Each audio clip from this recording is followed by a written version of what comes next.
I'm an agriculturist, and for 40 years I've lived and worked on farms, farming communities, and I have taught hundreds of students the art and science of farming. About 25 years ago, I became acutely aware that agriculture had problems. Simply put, it's not sustainable. It's not sustainable economically, it's not sustainable socially, and it's not sustainable environmentally. Let's take a look at the food system that feeds us. Our agri-food system is commonly referred to as the global industrial model. Ironically, it's also called conventional agriculture. And I say ironic because agriculture is about 11,000 years old. And the global industrial model emerged rather radically over the last 60 years. It was calculatedly conceived and developed by government, industry, and universities. It was packaged and sold as the Green Revolution. The beginning of the Green Revolution entailed scientific advancement in breeding of grain crop plants to boost yield. For these new varieties to be grown successfully, massive quantities of fossil fuel-based fertilizers and pesticides, copious quantities of irrigation water were required.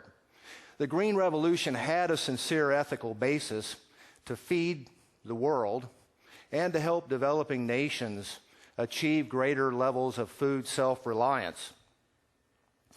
And initially, yields were boosted, and some developing nations did become net grain exporters. But the system had, and this system now has been extended to all crops and all livestock, and it dominates our food system today. But this system had inherent problems, and these problems were largely overlooked, I think, because of our dominant worldview at the time. Specifically, and notably, that the earth resources and ability to absorb our waste were limitless. So let me summarize quickly 5 major problems with the global industrial food system model. Excuse me. Problem 1. Industrial agriculture consumes more energy than it produces. On average, for every food unit of energy produced, it takes 5 units of fossil fuel energy. And this is a tremendous travesty because the cultivation of green plants, organisms capable of capturing radiant energy from the sun and converting it to chemical energy, should represent an energy gain. And for all of agriculture's previous 10,940 years did. Problem 2, industrial agriculture uses fresh water in excess of natural recharge rates. Agriculture accounts for 70% of our freshwater usage, and we are pumping rivers and aquifers dry. Problem 3, industrial agriculture is not economically sustainable for most farmers and increasingly for consumers. Net farm profitability has been elusive to Canadian and U.S. farmers for the last 40 years. So farms fail, farmers abandon agriculture, agriculture consolidates, and agriculture communities are gutted. And this food is costing us more and more.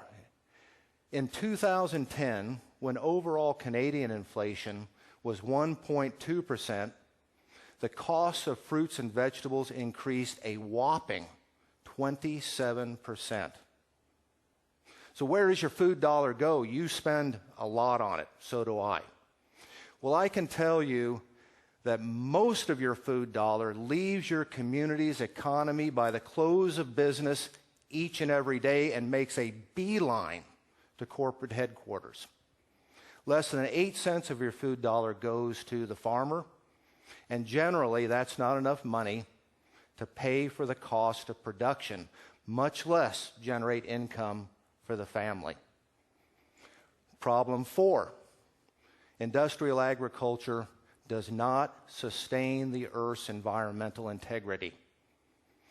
Detrimental effects include soil degradation and soil loss, pollution of air, water, and soil by agrochemicals and excessive animal waste, destruction of habitat and biodiversity, unleashing genetically modified organisms into nature,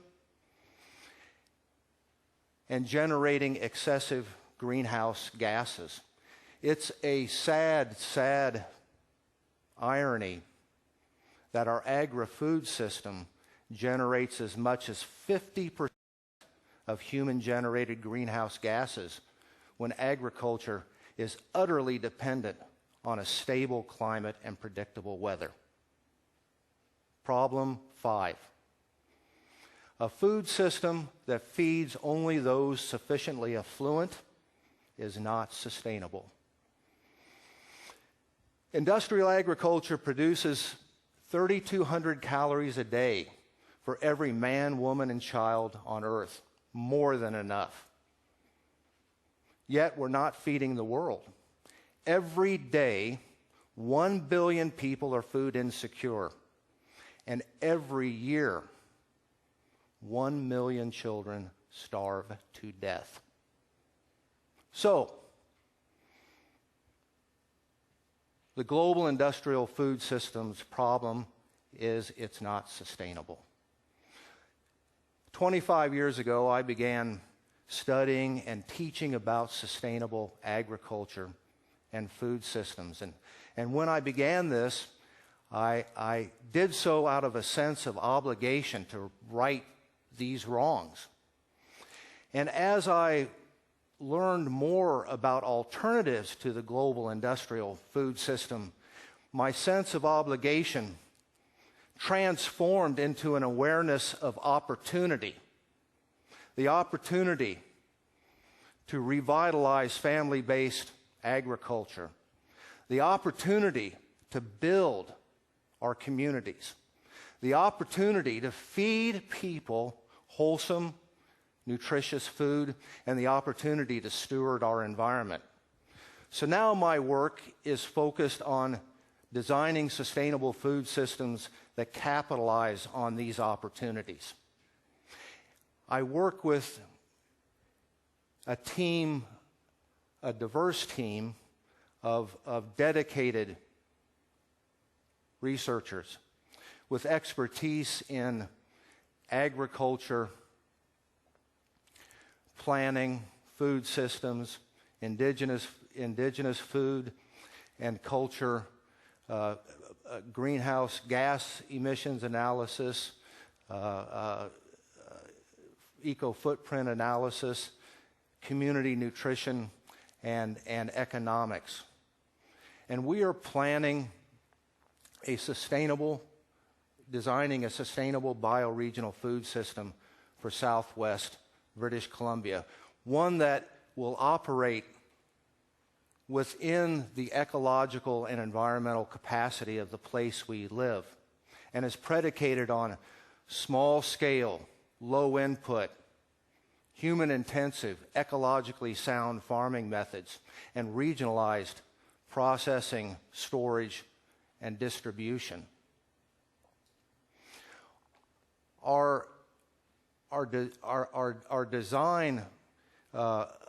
design objectives include maximizing regional food self-reliance, reducing greenhouse gases and our food's overall ecological footprint, improving natural habitats, the quantity and quality of natural habitats, improving the quality of our air, water, and soil,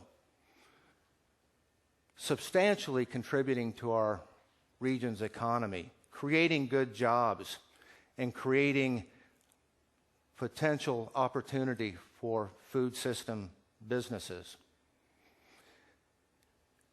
We have developed a model to evaluate potential food systems futures that allow us to calculate the quantities and kinds of food that can be produced in our bioregion. Before I tell you about that, I'd like to speak a little bit about bioregions. Bioregions are places that share similar topography, animal and plant life, and human culture. They're largely based on ecoregions, but take human settlement and activity patterns into consideration. The Southwest BC bioregion that we are focused on includes a thriving, growing metropolitan area and an abundance of agriculture land and farms in and around bustling cities. So we're working on designing a sustainable bioregional food system for our bioregion. To do this, we have developed a model that allows us to calculate the quantity and kinds of foods that can be produced in Southwest British Columbia, given environmental, resource, and nutritional parameters, and taking into consideration factors like climate change and population growth.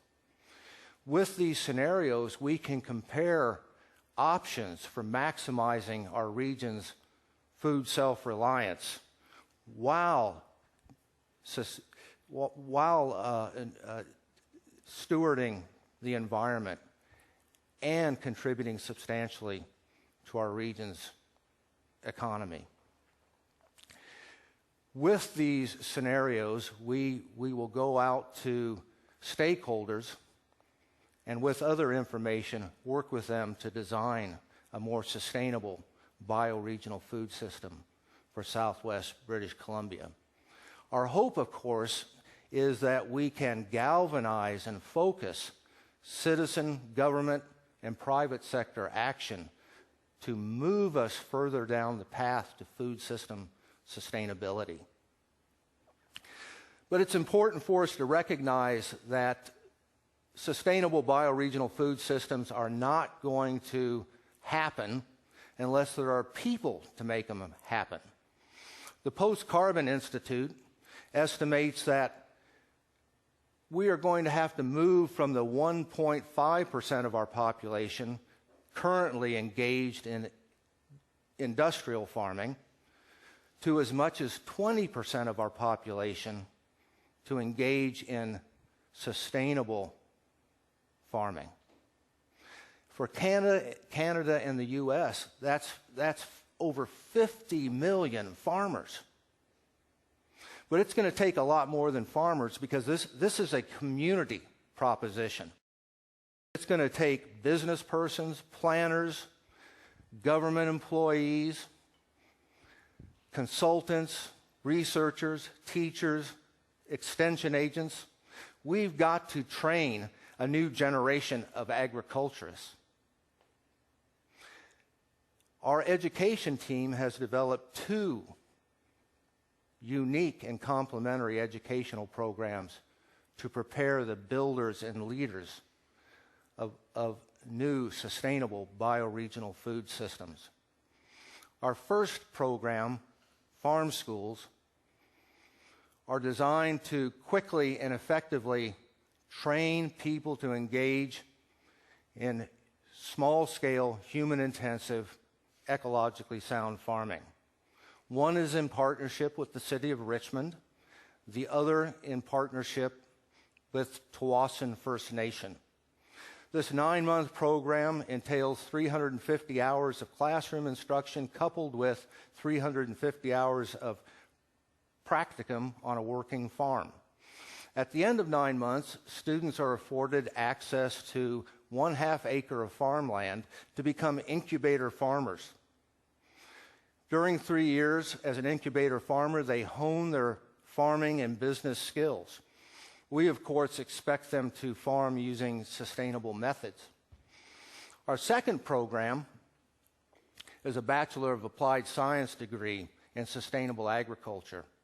This program is unabashedly focused on smaller scale, human-intensive, low-input, ecologically sound farming methods and regional food systems. And it is deeply earth stewardship focused. In this program, in the 3rd and 4th years, students spend their time on a teaching, research, and demonstration farm, studying sustainable farming methods and conducting on-farm applied research. To conclude, I'd like to tell you about a project we just recently completed, and that I hope will illustrate the potential of place-based food systems. The municipality of Surrey, population 400,000, asked us to look at their underutilized agriculture lands within the boundaries of the municipality and assess their potential for small-scale, human-intensive agriculture.